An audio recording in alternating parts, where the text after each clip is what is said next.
Well, politics meets Nollywood, or is that the case? Let's find out this morning. You've seen his image, and I'm sure this is probably not the first time you've seen him time and again from the small screens of black and white to the color television to the LCDs and the rest. And he's still right here. We have joining us on the show, Mr. Paul Obazele, a veteran actor, former president, Association of Movie Producers, president, Edo Filmmakers Association, is a veteran, of course, award-winning as well. But add to that list, ADC governorship candidate for the coming Edo State governorship election. Mr. Obazele, good morning. Welcome to the Morning Brief. Good morning, sir. Your CV is quite long, and I didn't even read half of it, really. I just took some highlights, just so we can have a conversation on the show this morning. Welcome to the Morning Brief. It's quite interesting because the conversation this morning is not about the work you've done for decades, or not just about that. It's about something you're planning to do for the next 4 years. You're running for governor in Edo State. You've been in the Labour Party, you've gone to the ZLP, and now you're in ADC. So speak to us now as, not as an actor, but as a politician that you are right now. Is it that you are trying to play different roles in those parties? You are testing your proficiency? I try to run away from that word, a politician. But you are a politician. Am I? Yes, you are. I'm just a guy who wants to salvage the mess that we found ourselves. If you use that word, a politician, you drive people away. I drive you away. It is what it is. You're in a political party. You're not just in a political party, you're the flag bearer of a political party. Sponsored by a political party. There you go. So, I mean, it doesn't get better than that. Unanimously as the flag bearer of the ADC. And, you know, that's a feat in Nigerian politics today. Yeah, maybe because I have a very clean record to come in and do what I'm doing. Maybe because I have pen pushers like you and great talkers to say, okay, this man has done excellently well to vet me very well, put me in the pedestal where I am, and they saw that it could be actually no contest. It could be a situation where we want somebody that is marketable, somebody that is accepted by Nigerians, somebody who has a very clean record, somebody who can actually come out and stand his ground to tell you that this is this, and not change the goalposts when it favors him or her. And it's quite interesting, the trajectory, the route you have taken to get to this point. Obviously something you're really gone in for. But I'd like you to speak to that question. Labour Party supporting Peter Obi, pushing for that. Move to ZLP, now ADC. And it will seem now you'll be up against candidates which your former principal, I don't know if it's still your principal, will be supporting. So why did you go through that route? What exactly? I try as much as possible not to run people down. But the moment my ideals and yours does not meet, I take a step. I found myself in a place where the laborers of this country are supposed to be members of Labour Party, right? And if you come out and the ideals of what it is formed for is not met, why would I deceive myself? I'm a convener. I'm a fighter. I'm a man who believes that what is good for the goose is good for the gander. I'm a man who believes that you cannot take a group of people for a ride. I'm a man who believes that Edo Central should come up and lead. For 24 years of Edo State, there's nobody from that place that's been a governor or a deputy governor. And all of a sudden, some people decided to change the goalpost. If I push you back to what made my principal then, Peter, to leave PDP to get into Labour, is the same thing, where somebody said the Southeast cannot be the president. And he left. And everybody got upset that why would it be that somebody from the Southeast cannot be? And we all en masse followed him. So you're not telling me that somebody from Asa cannot be. I'm a proud Asian man. You can't tell me that. Why would you? Why would you all of a sudden make it for the highest bidder? So it therefore means that the workers of this country, they don't have the rights to contest for Are you saying the current candidate of Labour Party is the highest bidder? Sorry, I did not say. I just used a word. Right. So I like I said, I don't run people down. I don't. I try as much as possible. I give you a benefit of doubt. But once those things are not in tandem with my own ideals, I take a walk. But did they give all aspirants a level playing field for participation? I want to ask if you it's one not question. A case of the highest leader. We all are supposed to work for this nation. And what is our minimum wage? And somebody comes in to tell me that for me to get a ticket, I'm going to pay 30 million. If you work for 35 years of your life in this country, can you save 30 million? So what's the essence of working for this nation? So sometimes the argument is that they... So you now see what most aspirants faced. We came out for a party that is supposed to be for the workers of this nation. And you expect the workers of this nation to vote for you? So why do we actually allow people to weaponize poverty? You're a worker. How much do you earn? You have the rights to come out to express you what you want them there to give to you. And somebody tells you no. So, and somebody makes it so difficult for you to express you as a worker. It's evil. Mr. Obazele, if I may butt in, the argument sometimes, I also ask you how much would have been fair in your analysis, because I don't know how much you paid in the ADC. How much would have been fair? That's the first one. But the argument is that sometimes they try to discriminate by price so that it doesn't become an all-comers affair. Is that a fair argument? I asked the question again. As a worker in this country, do you have the right to contest for what you think you can do? You should. Yes. Now, if somebody comes in to say, okay, let me stop you from doing it and give an opportunity to somebody who does not have the acumen you have, is it fair? So who doesn't have the acumen that you have in this case? I just asked the question. Now look at it. If somebody told me one time, you can't come in, you think it's a theater, you think it's a film, I felt insulted. So what's the difference between a lawyer and a filmmaker? What's projected this nation more? What's been able to launder the image of this nation more? Think about it. And you come out to tell me I don't have the rights to come out? Maybe because I don't go to steal monies from government coffers, or maybe because I don't have one big godfather, for example, or I don't have the people who can come together to say, let us, cronies who come together to say, let us push her. For example, she gets in there, and the only thing they do is when she gets in there, we will plunder the resources of the state. I could do that, you know. I could get all my colleagues, raise all the funds for me. I get in there, I shut down, and I clean out. That's not what I want to do. We must change the narrative. And that is why most of us are angry about what is happening. Again, where is the place of the man who tills the soil of this country, of a man who weathered the storms of this country, of a man who gives out 35 years of his life for this country, of a man who, after working, his pension is not paid to him, of a man who will have a son who will say, okay, let me even come and contest, even as a councillor.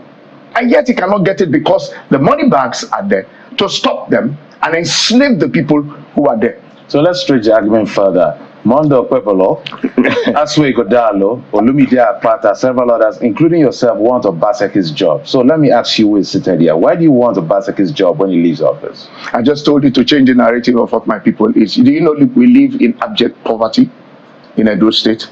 I went somewhere. Precisely December 18th. I went for the burial of a two-time House of Assembly member, a prominent person. Call him a philanthropist. He's worked so hard. And I got in there. My brother, I was offered, they moved me to a special place. I am not a man who excludes himself. I move with people. I told them, no, I'll sit with people. And they were like, no. I said, no, that's not me. And I got in there with great shock and disbelief. I saw these kids. They were scraping the leftover of food. But I noticed the bag was heavy. I said, they must have lots of dogs in that place. And somebody told me, no, as a meal they are going to eat. You know how heartbroken I was? Our leftovers. A boy of 9 years, 10 years, scraping that in a land that is full of food. And you reduced a human being to that level. I called the boy. I told him, leave. What do you want to? And he smiled. There's this, this childish smile. And he smiled like, maybe you don't know where we did. He said, that is meal for them. I said, okay, let me give you food. He said, I know. You give me food, but I will carry this one, go house. I said, where house they? How many day house? I basically is the breadwinner. Grandma was there. Grandpa is there. Other siblings are there. I said, go bring them, come. I went to meet my host. And I begged him. I said, can I have a cooler of food? My friends are here. He said, of course, anything you want. He said, can you move this way? I created a canopy for you. I said, no, sir, let me stay here. I stayed. This boy came with 7 people from the family. They ate. Guess what? That bag, he refused to let go. That is meal for tomorrow and the following day. Not only him. Now, sir, in that same gathering, a woman had 2 kids and somebody at the back. So I offered my own food to the woman. In the process of bringing this baby out, that food tripped on the sand, not a cemented place. And they were struggling to go and eat it. And you expect me to be happy? But in playing the devil's advocate there, wouldn't this be, tottering on the fringes of the danger of a single story? Because the narrative from the other side would be that, look, Edo State is one of the states that is paying above the minimum wage. Edo State provided interventions. When did you go to Edo State last? Interventions. Pardon me. Let me land on the question. Interventions for palliatives, through transportation for citizens for quite some time. It's interventions in the education sector, just to mention a few. And the story about hunger in the land, is generic across states of the Federation. I still asked you a question. When did you go to Edo State last? It's not about when I went to Edo State last. Now, I've been there. I traversed the 18 local governments. I saw it all. I'm not that kind that starts a journey and leave, and I'll leave it. I did not just say, let me come out. My people wanted me out. It's okay. You are the kind of person that we need, because we thought it was a thing. Now, like I said from when I started, I'm not here to abuse or run anybody down. Obazele has done his best. You understand it? Now, I told you I'm here to change the narrative. And how I'm going to change the narrative is to let you be, let me be. Give you what is yours and take what is mine. Not take your own, take his own and his own and put it in my pocket. And wait for another 4 years so that I can use your resources, make you, impoverish you, and force you to vote for me. And give you what is your own. Where normally education is your own right. Where normally you are supposed to go through a good road. Where normally you are supposed to have water. Where normally you are supposed to have light. But I make it a big deal that I am providing it for you. And these things are supposed to be there. So where is government? Where I will come in and overtax you? Where for everything you do, you got to pay? It's a misnomer. Where I will erect an electric pole, I come to commission it? Where I will abuse taxpayers' monies? My dear, that is not it. So some will say that, look, you're probably a beautiful bride for the ADC because of your marketable face, as you have referred to in the first place. But really, you have no chances in this election, and it's between probably a 3-horse race between the APC, the PDP, and the Labour Party. How do you respond to that? Because you will want to think that, because of the fact, again, like I said, the weaponization of poverty, because of the fact that they have you have monies to throw about, because you want to buy the conscience of people, because you want to make them believe that it is only the rich that can be there, because you want to use a capitalist tendency to want to deal with a socialist problem. It goes beyond that. I tell people this: they give you money, eat the money, vote your conscience, because the money they are giving to you is your own money. That's the truth. There's a place in Ishan where the school does not have roof. If you want me to count it out, I'll count it out. Is it a primary, secondary? Is it for the local government or for the state government? Which of the schools is it? Is a local government thing. It's not a federal government thing. Every school, local school, is for the government thing. So it's not a private school. Is it a primary or secondary? It's a primary. It's a primary school. Yeah. So where we can also tell you that it's amazing that the entire Assam, most of the areas don't have lights. You know what it means that you look at Sulere and you look at part of Ikeja, there's no light? Take it, let me name it from you. Take it from Ubiaja, run through Ukwesa, go to Emu, go to Ewato. I'm calling names for you. There are no lights.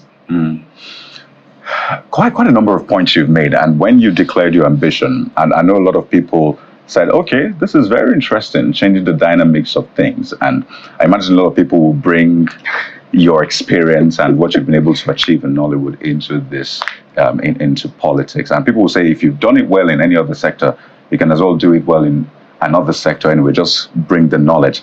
But a lot of people will still want to know, you have a movie out of late, you've been promoting a movie, am I correct? Yeah. So let me just check the time. I saw a trailer for that movie, Reflection. Oh, beautiful. So speak to us about how you're balancing that dynamics. Whether you like it or not, you are still an actor. A lot of people still want to see you on the screen. Yes, maybe someone seeing the government house. So how are you balancing? There you go. And by the way, you have been commended for championing the culture of Benin Kingdom very well. In fact, you're one of the people in Nollywood who have been commended for doing this. Again, whether that would translate to votes is another thing entirely. but speak to us. Speak to us about your career. Oh yes, it is beautiful. By the way, is this how you dress if you become governor? No, jeans and shirt. We have works to do. Absolutely. But speak to us about your career. You're already there in your mind. Yeah, in my mind, I will not be a fashion governor. I said people have manifestos. I don't have a manifesto. I have a covenant. I chose to use that strong word, covenant, because covenant is deeper. A situation where you tell me, we agreed this. I was listening to you people about the shark people. Do you agree? I agree, I agree.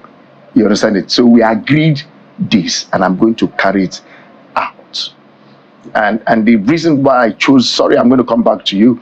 The reason why I chose that word is because of my antecedents of the things I've achieved.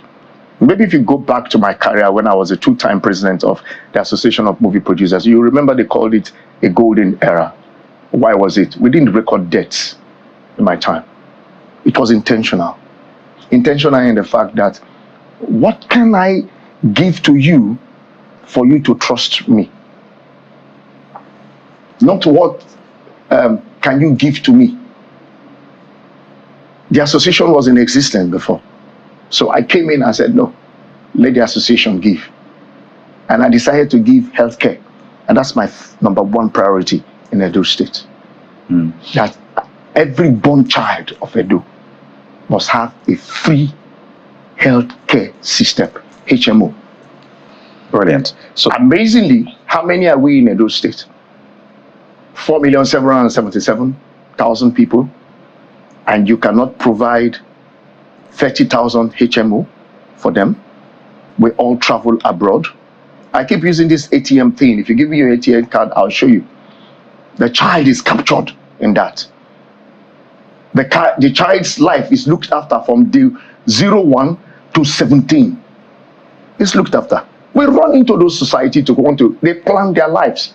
We refuse to plan our life. There's no street. Do you know that in Benin, our streets are not captured into our system? Amazingly, Edo State has what we call the Azura plant, and yet we don't have light. Well, Mr. Obazele. It's normal. Yeah. Now my career. See what I was saying, politician? We have only 2 minutes for you to now speak to this. Yeah, what I do, it's very simple thing. How do I do it? I try as much as possible to listen to the yearnings of people. We've not seen you for some time. Why did you leave? I didn't leave because I was cooking things, and now reflection came up. And we're doing a nationwide tour, and we're turning into a world tour, as it were. We just came back from Abuja last week, Saturday. Successful story. We've done Lagos, we've done Benin, and we are going to Asaba. The moment we finish there, we are going to London, and we are doing UK, we are doing America, and we are doing Germany. We must do it. We have about 4 films we're doing. Now, according to culture, I want to ask you one question. Do you know that the reason why London is thick today is that they told all their traditional stories? Thames, the Vikings, name it. How many of our traditional stories have we told? And you're championing that. Yes. Absolutely. As we wind down, I think we'll need to have this conversation again, because you've turned out to be a hit with our audience, with lots of questions coming in. Wow. Speak to us. What happens if this is not successful? What is not successful? Your governorship ambition. I will be the governor of Edo State. What if you don't? I will be. Have you rigged this already? I will be. I will not rig. How do you know you will be? What is mine? How would you take it? I will vote eventually. I will stand in there. They will not take my vote. You only have one man, one vote. Yes, one man, one vote, and people will come out to vote for me. We will change it. How many people are you projecting? How many people am I projecting? I will clear the entire eastern land. I will break the south and the north of Edo State. So that's like 2 million votes. I will break it. Trust me. Well, because the last time we have the numbers, just barely about 10% of people elected Godwin Obazele as governor, about 500,000 or so, as against about 4 point something or 5 million that he listed. So that's why we're asking these very strict questions, because it's about the game of numbers. You're up against, I swear, you're up against Akpata. No, I'm not up against. Listen, I'm not up against you. They are up against me. All right, I like the optimism. I like the energy. So what happens if you don't win? Please, I don't have a no in my dictionary. All right. What do you have in it? It's a yes. I will be. You have to take a cue from him, absolutely. A lot of people also want to know, is this a publicity for your movie, Reflections? Because they say instead of you doing a road show, so maybe on the side, when you're done with the campaign, you say, oh, by the way, I have a movie that is showing. I need you to speak to those people right now. No, honestly, there are two different things.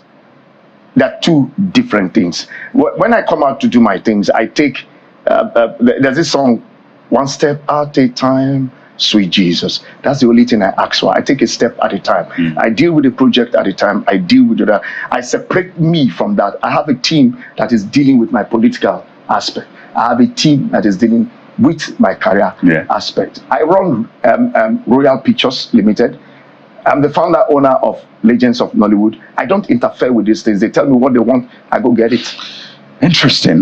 Would like to thank you so much. Obviously, we'll need to bring you back on the show to break down your plan for Edo State. We need to really x-ray these issues. You will see it. You will join me on the road show. So let's do that. I'd like to thank you so much, though, Mr. Paul Obazele. It's been a pleasure speaking with you, a veteran award-winning actor, former president, Association of Movie Producers, president, Edo Filmmakers Association, also Legends of Nollywood. Founder, Legends of Nollywood. And the reason he's on the show today is because he's the governorship candidate of ADC. Thank you so much for your time. We wish you the very best. I'm honored. I'm very, very honored. Thank you. We'll go to break, but we'll be back with a very interesting conversation as well. It concerns a man who is doing great things with African culture in the US of A. You don't want to miss this. Stay with us.